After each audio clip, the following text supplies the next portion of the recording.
Shalom, my dear friends. Shalom from the holy city of Jerusalem, Yerushalayim, Ir HaKodesh. Today, the 29th day of the month of Tammuz, the very last day of this month, which is always 29 days, followed tonight by Rosh Chodesh Menachem Av, the new moon of the month of Av, the Comforter. And we go into an elevated state of consciousness of the Holy Temple and our yearnings for redemption and for Mashiach. Today is a great Torah day, being the day of the Histalkut, the departure from this world of the soul of the outstanding sage Rashi, Rabbi Shlomo Yitzchaki, the outstanding commentator on the whole of the 5 books of Moses and the Tanakh, as well as on the almost all of the Talmud and on Midrashim, and an indispensable teacher known as the brother of the Torah, our brother who takes us by the hand as we go through the Torah in our search for meaning, and let our consciousness of the simplicity and straightforwardness of Rashi, together with his profound depth through this very simplicity, let this consciousness go with us as we pursue our studies today. With that, let us turn to today's study of the prophet Zechariah in chapter 10, starting from verse 3. Shalom, today, the 29th day of the month of Tammuz of the year 5778, corresponding to the 12th of July of the year 2018, standing on the threshold of Rosh Chodesh Menachem Av today. And we turn now to our studies in Tanakh of the prophet Zechariah, chapter 10, which we're looking today at chapter 10, verse 2, through to the end of the chapter, verse 12 of chapter 10, which introduces the cycle of prophecies with which the book of Zechariah will climax in the ensuing chapters 11, 12, 13, and 14, with chapter 14 leading up to the final redemption and the resurrection of the dead and the complete overthrow of the forces of Gog and Magog, which we shall already be hearing about in chapter 12. Chapter 10 is a very optimistic prophecy from the point of view of Israel, a prophecy of redemption and return, both in the time of the Second Temple and the redemption that we now eagerly await. And this is contrary to the tone of chapter 11, which is far more severe. And indeed, let's keep in mind that Zechariah was standing on the threshold of and the beginning of the era of the Second Temple, which saw the glories of the Maccabean overthrow of the Greek oppression, which we commemorate with the Hanukkah celebration, but that at the end of the day, the Second Temple came to the same fate as the First Temple on the 9th of Av, when it was destroyed by the Romans. And indeed, the destruction that was to come upon Israel is apparently foretold more in the coming chapter 11. And then the prophet will be looking at the issue of the leadership of the people, the shepherds of the people, for as we shall see, a recurrent metaphor in our present chapter 10, and in the ensuing chapters, is of Israel as a flock. Well, this is a traditional view of the people under the leadership of Moses, who is known as the Ra'yo Mehemeno, the faithful shepherd, and all of the patriarchs were shepherds with flocks and cattle, particularly Jacob. And the people are compared to a flock in the prophet Ezekiel, particularly that Israel are the holy flock of God. And as you'll see, we're going to come to a very severe reproof against the leadership in the chapters that follow after our chapter today. But with that, let us turn to the very optimistic chapter 10, which foretells the great victories which will come to Israel. So coming now to the Hebrew text of Zechariah chapter 10, let us remember that the reason why we are starting at verse 3 of chapter 10 is because the previous verse had been part of was the end of the previous parasha, the end of the previous long paragraph or discourse, as it were, and the conclusion of that was that the people would witness in the time of redemption that they would turn to God and experience an entirely individual providence when it comes to parnassah, to livelihood, to the blessing of the rains. Well, now, turning to the new parasha that begins with verse 3 of chapter 10, over the shepherds is my anger aroused, says the Lord of hosts. The Hebrew text of verse 3. Let's start again. Al horoim choro api ve'al ho'atodim efkoid kifokad Adonai tzavois es edroi es beis Yehuda v'sam oisam kesus hoidoi b'milechomo.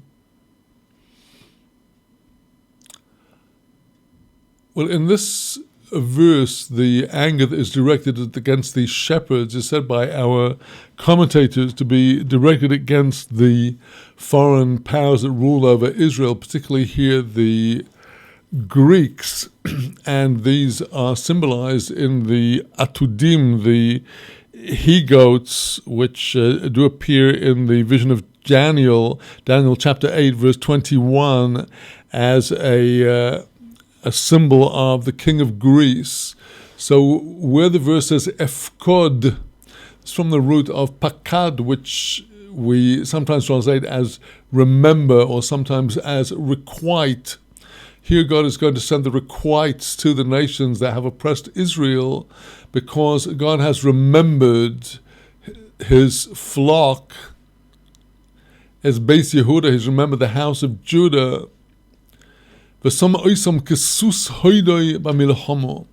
will place them like the horse of his majesty in war. Here is a prophecy of the glory that will come to the house of Judah, who indeed were the ruling power in Judea under the Hashmonean monarchy, and it was essentially the kingdom of Judah, and there we can see this as a prophecy of the Hanukkah miracle, where the Judah will be in the ascendant against the Greeks, and God would make them the instrument of his war horse. And following in that vein, verse 4, we're going to hear how, so far as the tribe of Judah, that is in the ascendant, we shall be hearing more presently about the 10 tribes and the leadership of Joseph. But here in verse 4, it's still the victory of Judah. Mimenu fino, mimenu yoseid, mimenu keshes melachomo, mimenu Yitzei chol noigeis yachtov. From Judah comes the pinah, the cornerstone. From him comes the yated, the pegs that keep the tent firmly attached to the ground. From him comes the bow of war, and from him come all of the leaders and captains of the army together. Well, now, our commentator Rashi tells us that the allusions here and the cornerstone are to the kings that will emerge.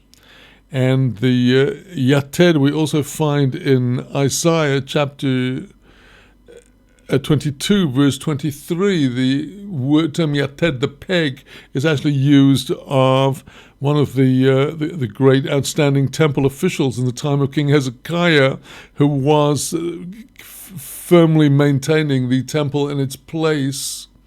And there is a military dimension to this, apparently. And all of these shall come from Judah, and the victory of Judah is now portrayed in verse 5. V'hoyu chagiborim boisihim betihit chutzahis b'milechomo v'nilechamohu ki Adonai imohom v'hoivishu roichavei susim.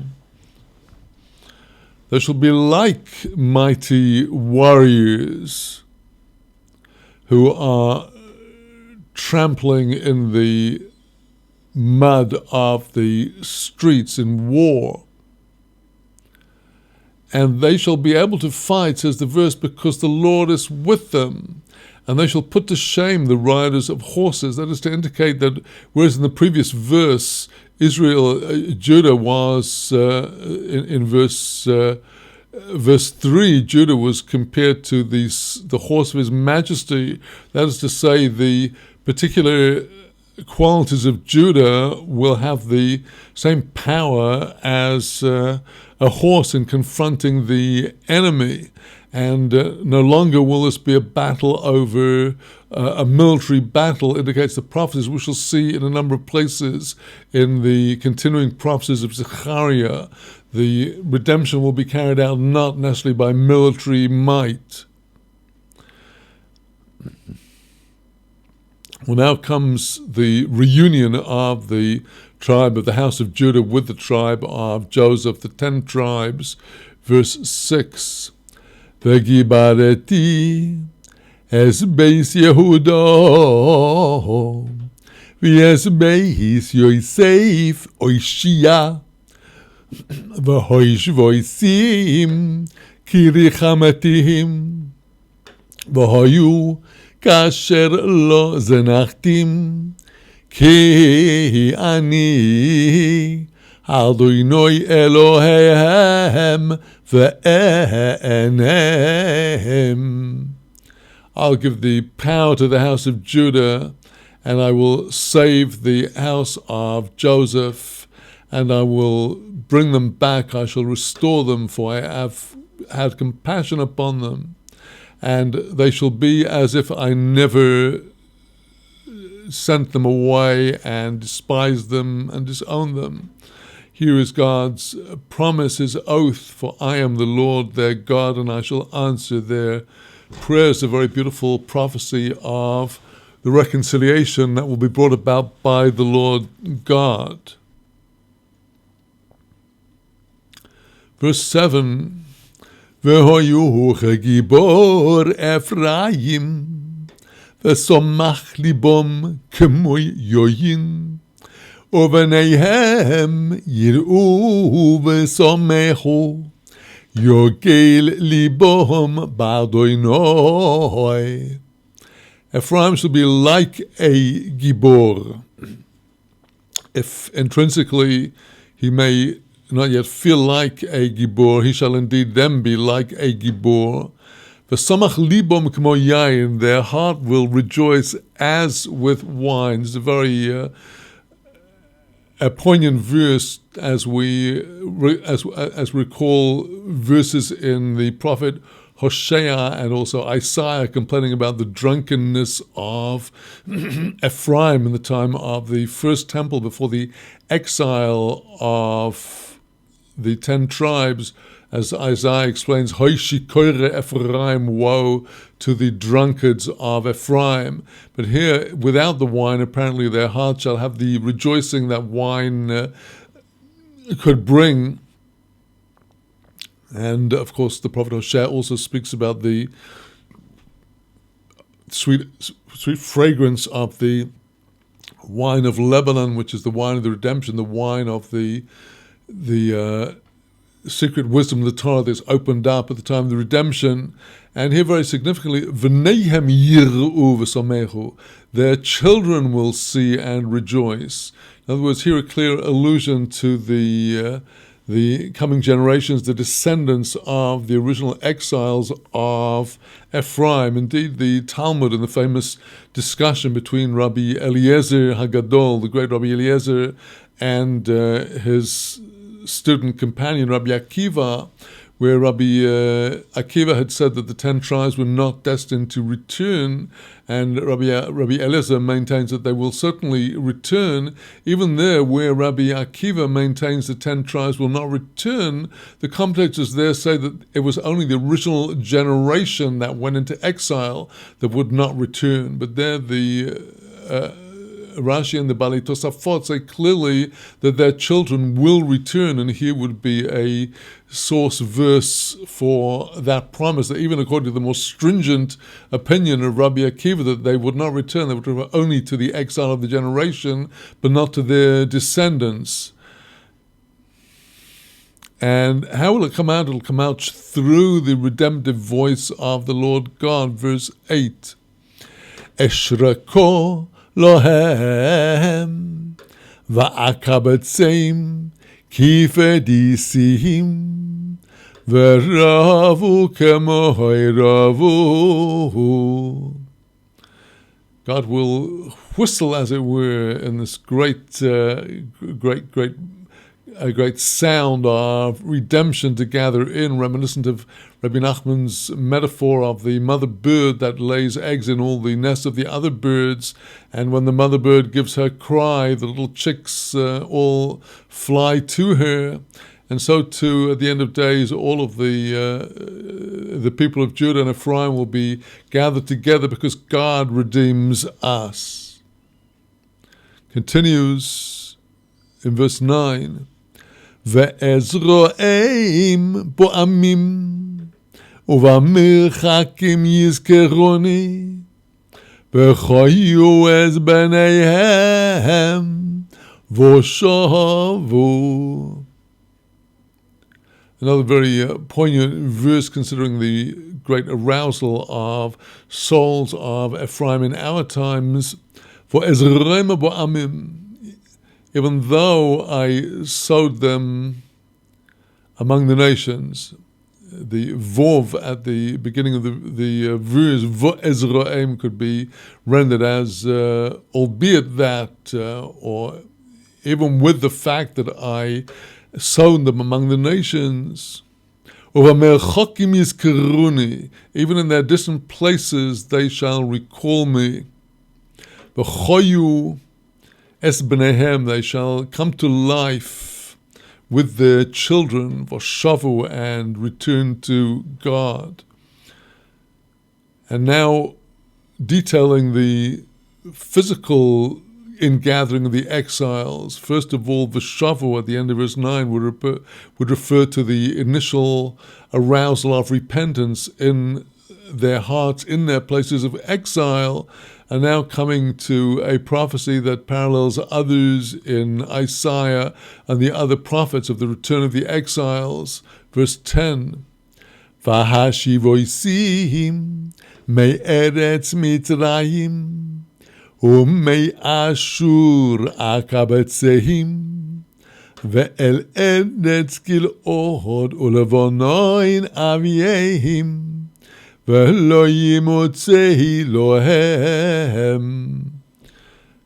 promise, I shall literally bring them back, whether they're from the land of Egypt, which is the land of exile to the south, or from Ashur, Assyria, the land of exile, to the north.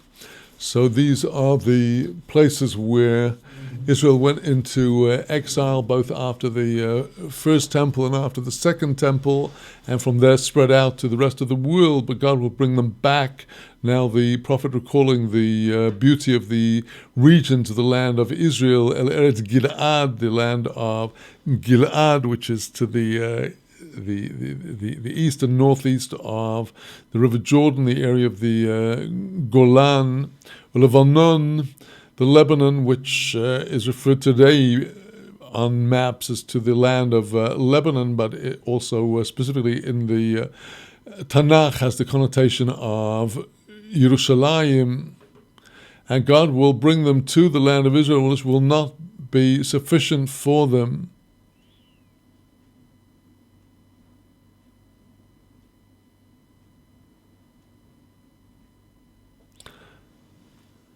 So now coming to verse 11. Verse 11 is now rendered by our commentators a prophecy against the ruling power of Tyre and her present incarnation of Rome at the end of time, and her overthrow in this final war, which is prior to the redemption, that's being evoked now in verse 11. Vehovar bayom tzoro vehiko vayom galim vehoivishu kol metzulois yehol vehuran geoin ashur Veshiver Mitzrayim Yosul.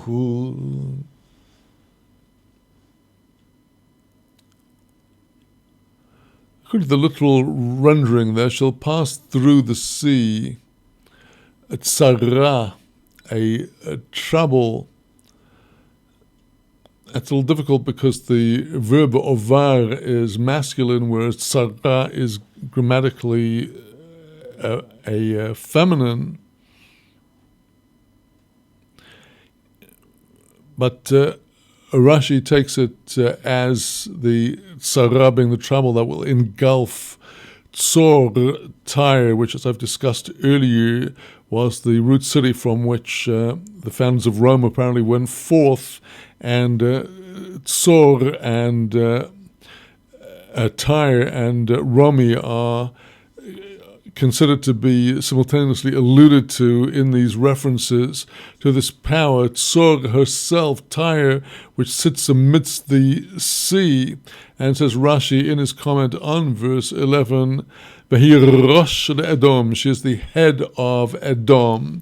So here is being alluded in the prophet the overthrow of Edom at the end of time. And in the same one of the same verse we see that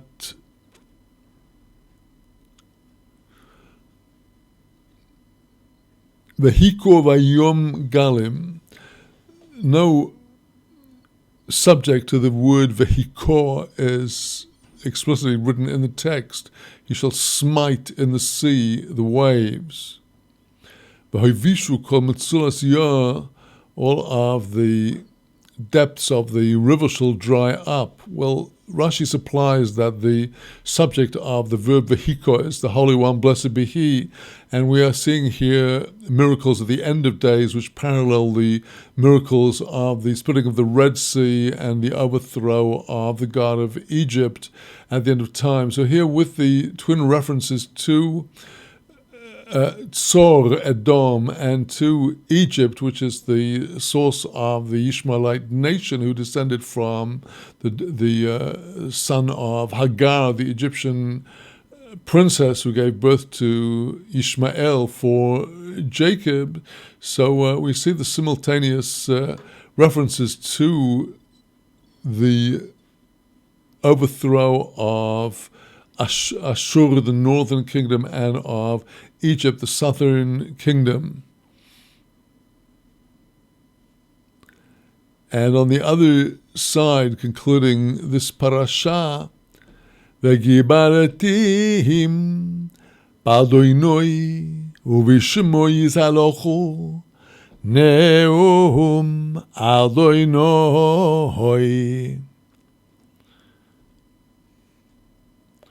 Here clearly referring to Israel, them shall I strengthen in the Lord, and they shall go in his name, so says the Lord. That is to say, we have in this very closed up prophecy allusions to the battles of the end of days and the successful outcome for Judah and for Ephraim and for the reconciliation of Israel. And with the help of God, in our coming session, we will embark on the cycle of prophecies beginning at verse 11, which at chapter 11, which go more deeply into the issue of the leadership of the people, both in the time of the destruction and in the time of the redemption. And we're encountering passages that are most relevant to the developments around Jerusalem and Israel in our time. With that, let us take a break now from our studies for just a few minutes and come back to what will hopefully be a lengthy and intense study of Likutei Moharan, the second discourse of the first volume of Rabbi Nachman's Likutei Moharan, continuing on the subject of the messianic power of prayer. So with that, we take a brief interval and be back in just a few minutes.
Shalom, back again now for the next part of our study today, which is in Likutei Moharan, to continue our study of the second discourse of the first part of Likutei Moharan.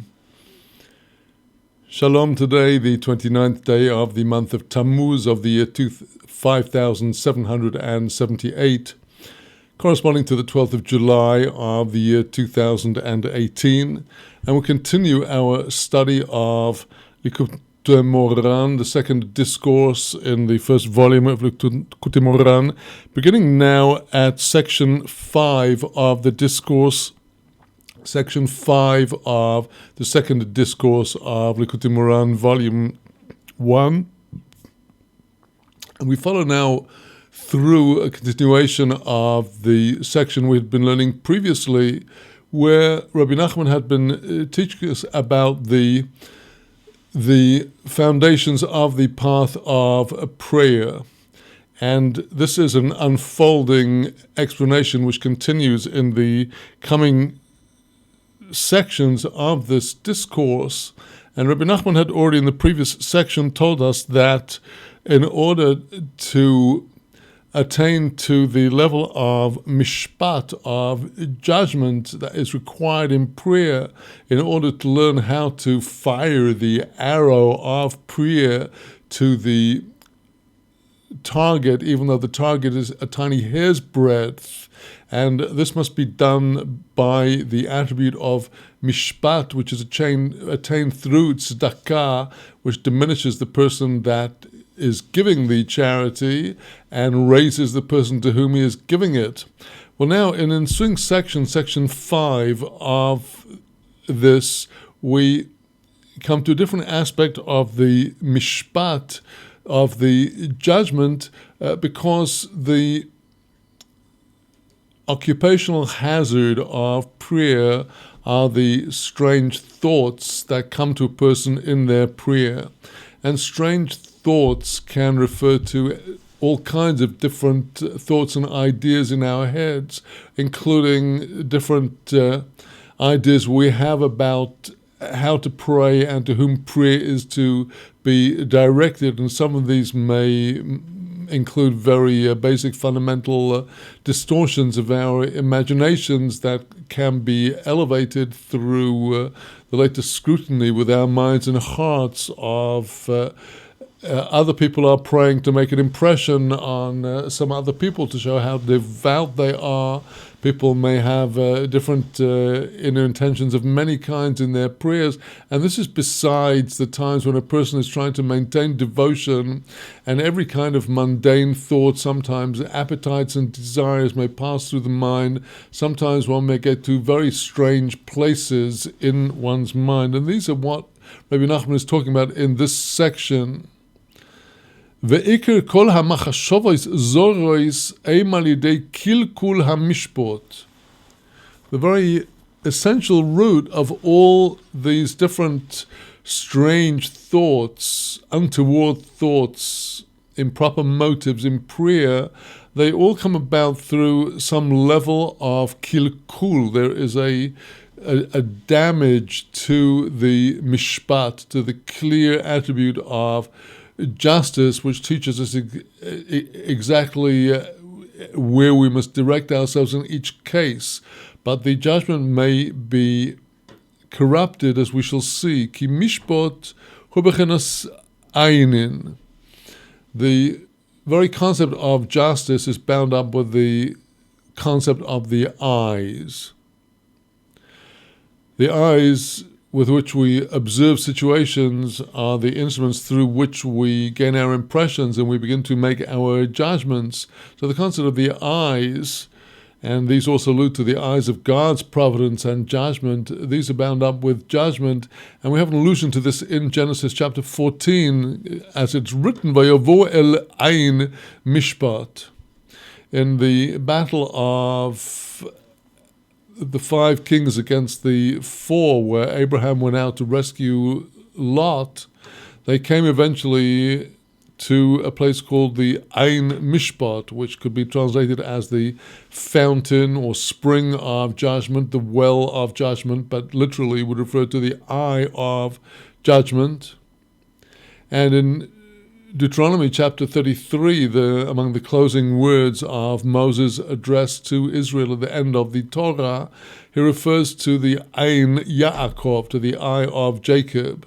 And of the three patriarchs, whereas Abraham is on the right-hand side of loving kindness and Isaac is on the left-hand side of strength and discipline, Jacob is in the middle, synthesizing the two with the aspect of mishpat, balanced judgment, and here Jacob is associated with the eye. But when the faculty of judgment is damaged in some way, that in itself comes to cause damage to the eyes. In other words, when a person makes misjudgment, that will affect the ways they see the situation. We see constantly today, particularly, how people's judgments of political situations affect and distort the way they see things around them. Also, the biblical proof text of this is in Deuteronomy chapter 16, forbidding the giving of bribes within the legal process. A bribe will blind the eyes of the wise. How much this applies to the huge bribes that are given by lobbyists to politicians, to senators and congressmen and the like. And the bribe, says the Torah, blinds the eyes of the wise. And a person can give bribes to themselves, bribes of the pleasures of this world, or bribes of other satisfactions, which can distort their own judgment. Here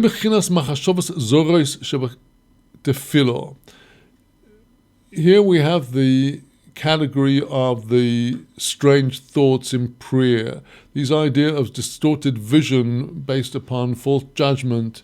Here's the root of these untoward thoughts. Shehem anonin demchasin al einin. They are referred to as the clouds that cover over the eyes. Moshe Kosov, as it's written in Lamentations chapter 3, Sakoiso ve'onon lecho. The verse says, you've covered over yourself like a cloud, me'avor tefillah, that the prayer cannot cross over. There's a cloud intervening between ourselves and God, a cloud of concealment. So this is a state of prayer in exile. But now the Reb Nachman turns to the future redemption, but in time to come, when the attribute of judgment will be repaired, in other words, when the people of Israel we will again judge ourselves through the Torah criteria and make our lives conform to the judgments and the laws of the Torah, as it's written in Isaiah chapter 1, Tzion b'mishpat tipodeh. Zion will be redeemed through mishpat, through true judgment. Azai yisabar anonin demachasin al eino. Then those clouds that cover over the eyes, the inner eye of devotional perception, those clouds that cover it over in the form of the untoward thoughts, they will be removed. They will be caused to pass away. Moshe Kosov, as it's written in Isaiah chapter 52, Ki ayin ba'ayin yiru b'shuv Hashem Tzion. For eye to eye shall they see when the Lord will return to Zion. ובשביל זה נקרא יוסף בן פרס עלי עוין. For that reason, in the depiction of Joseph by Jacob in Jacob's blessing to his sons, the 12 tribes of Jacob, when he blesses Joseph, he says, Ben Poiros, he is a son that is Poiros, fruitful, Ale ayin, upon the ayin, literally upon the fountain, where Joseph is compared to a flourishing plant by a rich source of water. But the word ayin again has this connotation of the eye, and we have seen that it is the attribute of Joseph and his righteous guarding of the covenant that is one of the fundamental pillars of prayer. In this discourse, we've come through the idea of moral purity embodied in Joseph, and we've had the concept of the charity, and that was bound to Joseph, who was the one that supported his father and brothers and their children in Egypt. And here we have come to the conclusion of this section then of these tikkunim, and now moving over to section Vov, section 6 of the Mimer, the discourse. We come to a new aspect of the work of prayer. And the overall concept here is of binding our prayers to the righteous tzaddik of the generation. And here we have the bond between our present discourse and the discourse that we studied previously, discourse number 4 of Likutei Moharan, which was said in the same period as this discourse was given over by Rabbi Nachman. In discourse 4, we saw the entire journey of connection of the Israelite soul with the tzaddik.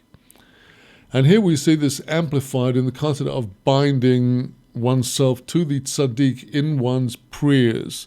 And this is a very fundamental teaching in Breslover Chassidus, to the point where those who are close to Rabbi Nachman of Breslov proceed each of the prayer services with a verbal binding to the tzaddikim, to all of the tzaddikim, and particularly to the tzaddik of the generation, to Rabbi Nachman of Breslov.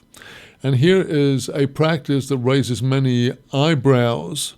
And here we're going to see the exposition of this eyebrows-raising concept of the binding of oneself and one's prayers to the tzaddik, amplified through the concept of actually the prayer services being the steady building of an edifice of prayer, which is the sanctuary, which is not merely a physical edifice, but which is a spiritual edifice that is built piece by piece, brick by brick, and part by part through the prayers and acts of service in all the generations. And just as the wilderness sanctuary could actually be put together and erected only by Moses, so the edifice of prayer, lays down Rabbi Nachman as a fundamental principle, is sustained by the tzaddik, who is the archetype of the Redeemer, the archetype of Moses, the first Redeemer, and Mashiach, the end days Redeemer. So section 6 of Likutei Moharan Torah based the second discourse. V'tzorech kol echad lechaven b'sfilosoi. Each person needs to have in mind in his or her prayer, sheyikasher atzmoi latzadikim shebador, that the person will bind themselves to the righteous in the generation. Reb Nachman sees a collectivity of the truly righteous, and we're not here simply talking about celebrities and stars. We're talking about those righteous who in most cases are probably hidden, but we mentally attach ourselves to them. In other words, mentally, spiritually, and emotionally attach ourselves to the path of the righteous of Israel, who have inherited the Torah pathway, who have inherited the practices of prayer, the laws of prayer, the meaning of prayer, the Kabbalah of prayer. When we bind ourselves to these tzaddikim, who are the present-day heirs of that tradition, we are binding our prayers to the authentic Torah tradition. Continues Reb Nachman explaining this, Ki kol tzaddik shebedor hu bechinas Moshe Moshiach. Each tzaddik in the generation, and here the language is slightly ambiguous. It could be taken to be referring to a particular overarching tzaddik in the generation. He is Moshe Moshiach. He is Moses and he is Moshiach.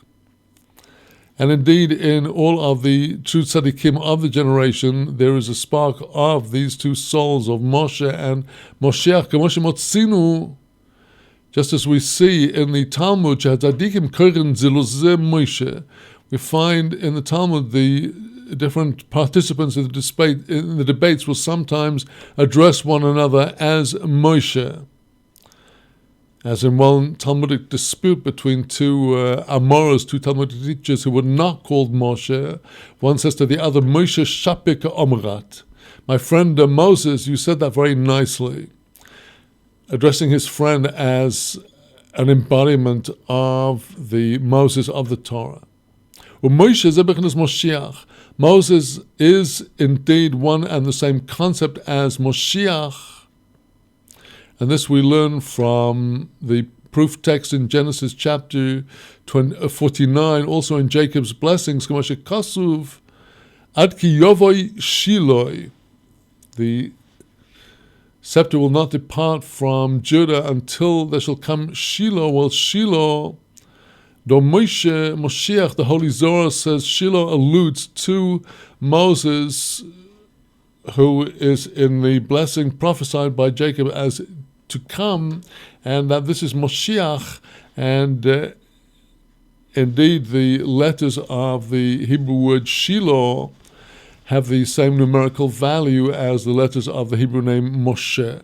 The Yud and the Lamed of Shiloh, 10 and 30, add up to 40, which is the Mem of Moshe. And says Reb Nachman, continuing, V'chol tefilo shekol echol mispalel,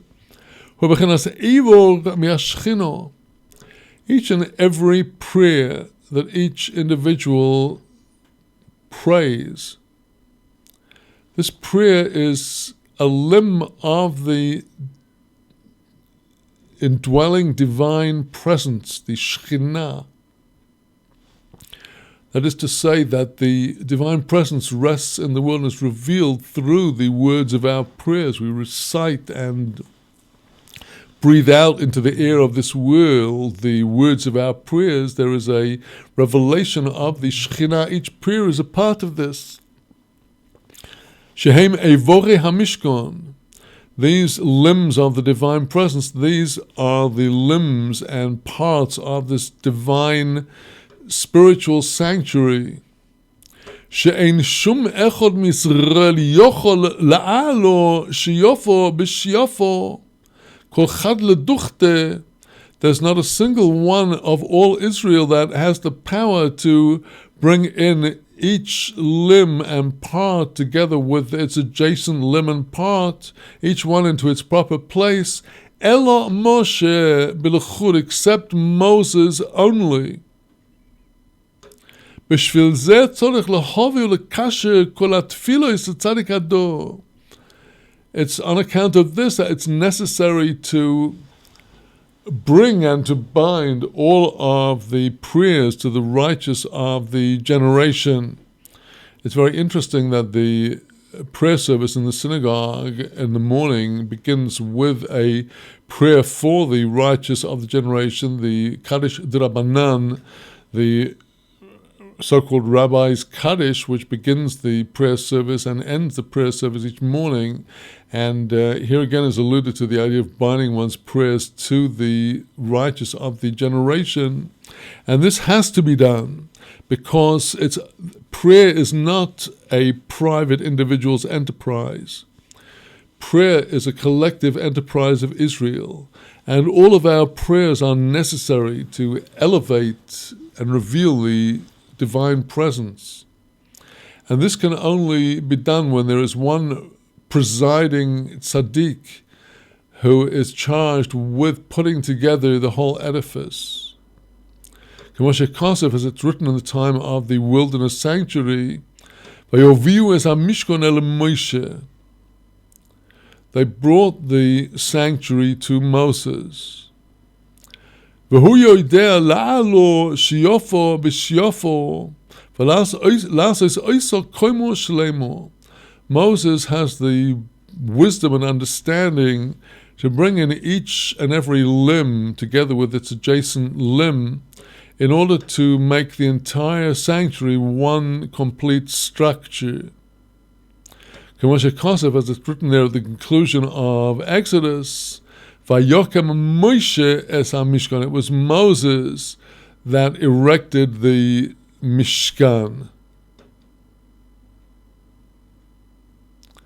Well, now this section moves on in the concluding discussion of the pathway of prayer to a very great mystery which Rabbi Nachman addresses in different places, and that is the mystery of the interconnection between prayer and Torah.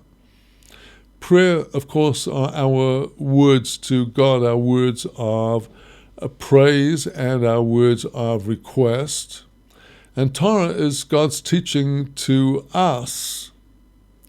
And Reb Nachman's teaching is that insights into Torah, new horizons of understanding of the Torah, enter into us through the power of our prayers. And it's this concept that will be elaborated in the coming section now of our Ma'amar, the continuation of section Vov, after the paragraph division. V'zeu hashom. This is Reb Nachman continuing. V'chol ha'toiro she'odam loimed lishmo v'la'asos. All of the Torah that a person studies with the intention of observing that teaching, namely abstaining from the prohibitions, v'la'asos, and carrying out the positive commandments and precepts, all of this different Torah that a person absorbs and studies with these proper intentions, kol ha'oisios heim nitzotzei neshamos. All of the letters of which these teachings are made up are actually sparks of souls. V'heim nislabshim b'soich hatefillah. These letters of the Torah that are the sparks of the souls, they are garbed within the prayer. V'nischadshim shom bebechinas ibur. They are refreshed and renewed there through the concept of ibur. The concept of ibur is the concept of pregnancy, where the embryo is hidden away in the womb of the mother, out of sight except for the baby bump. And when we pray, our minds and thoughts are intended to be focused and concentrated on the words of the prayer which our mouths are emitting. That is the fundamental precept of prayer, is that the ears should hear and the heart be conscious of the words that are coming forth out of our minds, out of our mouths. But here Reb Nachman is telling us that enclosed within these words are sparks of souls. Sparks of souls. Reb Nachman, the soul is an aspect of yearning and desire for attachment to God. And the sparks of the souls will enter into our prayers when we study the Torah with the true intentions of keeping and guarding the Torah. These are the sparks of desire and yearning that come clothed within the words of our prayers, and there they are, renewed just as an embryo grows and develops, even though out of sight, garbed within the womb of the mother. And Reb Nachman will now elaborate on this concept. V'zehu Tehillim Yutes, quoting from Psalm 19, Hashomayim mesaprim kavoid el. Literally, the heavens tell or relate the glory of God. Well, this verse is understood extremely elusively. Hainu ha'toiro. The heavens here are an allusion to the spiritual Torah itself. Shehu eish umayim.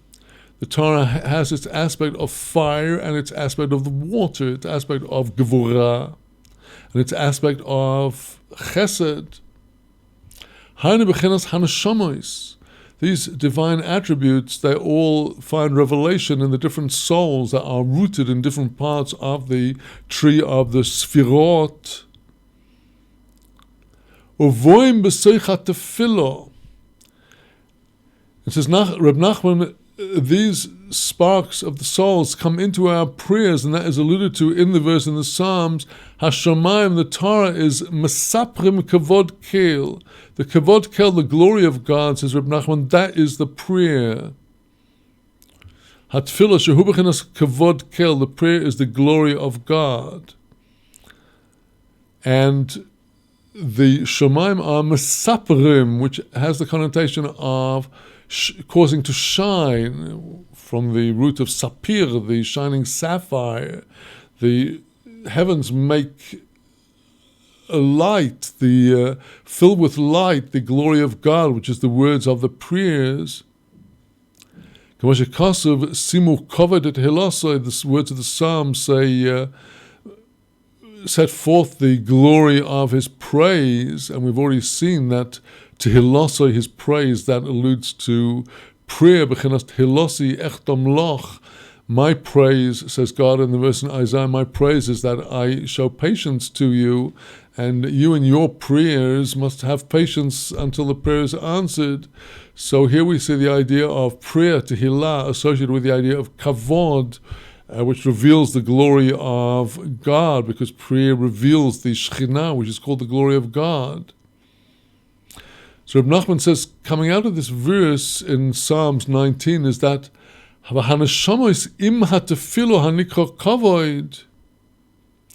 the souls, together with the prayer, which is called by the name of kavod, glory, al shem shehu malbeshes oisam, on account of the words of the prayer giving a clothing to the sparks of the soul. The corrected girsa, corrected version of the Kutam here would be Malabeshes Oisam. It's the words of the prayer that clothe them, the sparks of the souls. Ki Rabbi Yochanan kol lamone mechabuso. The association of the kavod, the glory, with the garbing comes from a Talmudic passage that says that the Rabbi Yochanan, the Amora of the land of Israel, would call his garments those that gave him dignity. His rabbinical robes gave him a visual dignity to his position. But it's on account of this garbing by the words of prayer of the sparks of souls that the prayer is called kavod kel in the verse in Psalm 19. The heavens, namely the Torah, sheds light to the words of the prayer. They're called the glory of God. This is a dialectical relationship. The two radiate one to the other, the Torah to the prayer and the prayer to the Torah. And once again we see the intimate association in Rabbi Nachman's pathway of prayer with that of Torah. Let's recall that Rabbi Nachman said that his pathway has the two pillars of prayer and Torah. They shed light to one another. Hanashamas me'irin atefilo bevechenas halos mein nukvin. These sparks of the souls that are garbed in the words of the prayers, these sparks of yearning and awareness that we have in our prayers, they shed light to the very words of our prayers. And this is called the category of the elevation of the feminine waters. That is to say that our prayers and actions in this world are called the feminine waters, which have to be sent upwards to the masculine element, the masculine aspect, which will then send down the male waters, which will come to give light and spiritual influence to the receiving female malchut. So that's one aspect of this dialectic, the shining of the Torah that comes down garbed in the words of our prayers, causing the words of the prayers to be elevated. והתפילו מאירו להנשמות בבחינת חידושין, שהיא מחדשת אויסם בבחינת עיבור. So Reb Nachman, our prayers, the words of our prayers now shine to the souls that are contained within the words of our prayers. Our very prayers now shine to these souls in the form of chidushin, which is new, original levels of Torah understanding and explanation.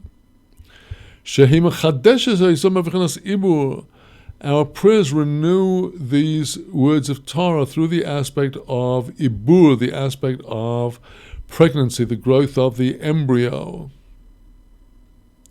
And let us also understand this section of the prayer in relation to Reb Nachman's teachings, that we should take his discourses with their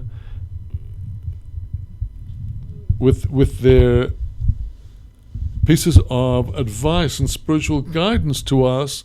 We should take them and turn them into prayers to fulfill them, just as Rabbi Nachman's student Reb Nosson took Reb Nachman's discourses and turned them into the prayers of his Likutei Tefillot, where each of the aspects of the advice of Rabbi Nachman, Reb Nosson then sought to fulfill and to practice.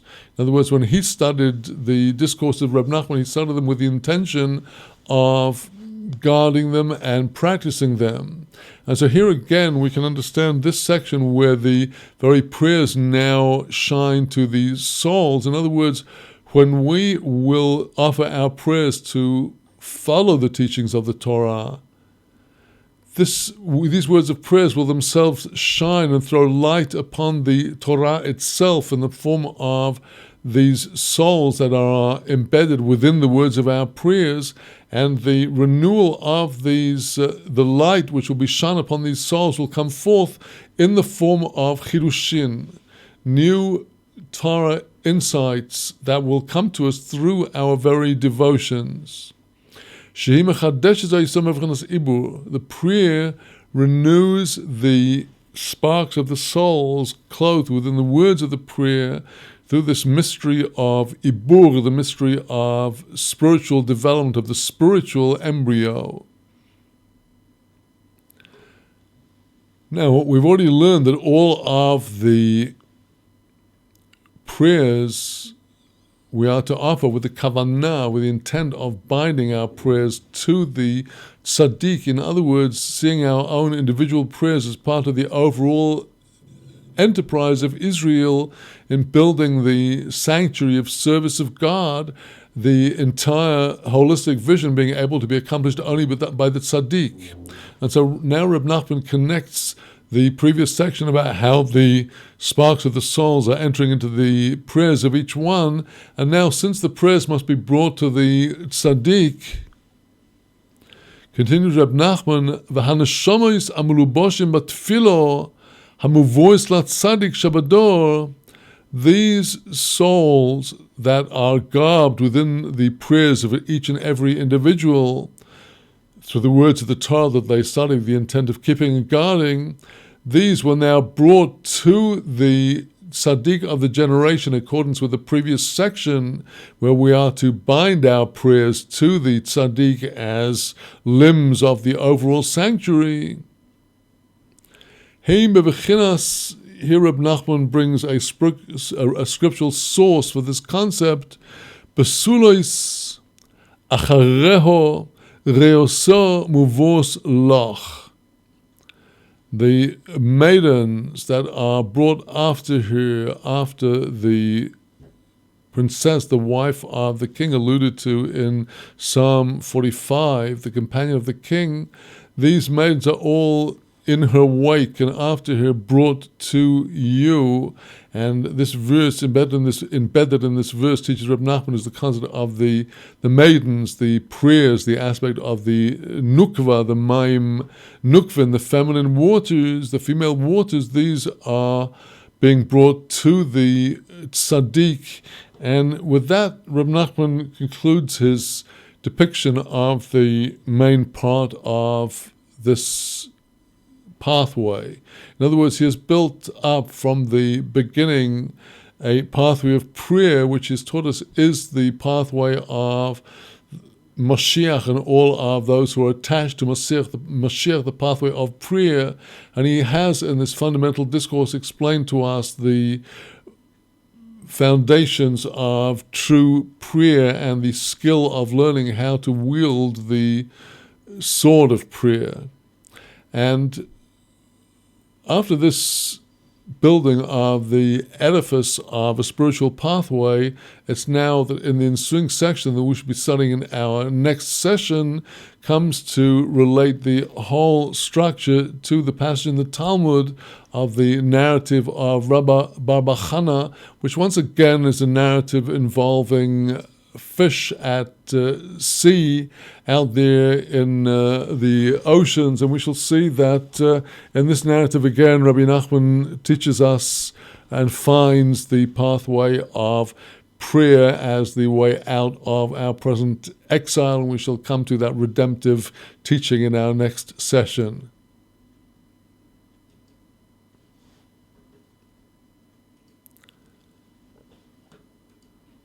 So with that, my friends, at this breaking point in the discourse of Reb Nachman, we come to the conclusions of our studies for today. I plan to be back here with the help of God on Sunday at 1600 hours Israel time with my Shavuot Tov hookup, which I will be devoting to the subject of the house on the mountain, namely the temple that we are looking to see again on the mountain of the Lord in Jerusalem. I'll be discussing this in relation to my new book that has come out called The House on the Mountain. It's not actually new. It was written and published on the internet 20 years ago in 1998 and is on internet available on the Zabra website as a course on Torah, nature, and the environment based upon the figures of the three patriarchs, Abraham, Isaac, and Jacob. And out of this teaching comes a teaching for mankind about the importance of the temple, and that is what I will be discussing on Sunday. Will of God, next week on Monday and Thursday, we'll be continuing with our Kollel studies in the prophet Zechariah, coming to some of the most interesting, if often quite opaque and obscure passages of the prophet Zechariah, and continuing with the very exciting end of our current discourse of Rabbi Nachman with the story of the sailors that thought they'd found a meadow which was really sand on the back of an enormous fish that overturned it. They nearly drowned and were barely able to escape to their boat. We shall come to that, God willing, next week. With that, I would like to wish you Shabbat Shalom Mvorach, a good and a blessed Shabbat. And as we start tonight the new month of Menachem Av, the month of Av, the Comforter, I wish you Chodesh Tov Mvorach, an end to all of our troubles and clear signs of our developing Geulah, our redemption speedily in our times. Shalom from the holy city of Jerusalem, Yerushalayim Ir HaKodesh.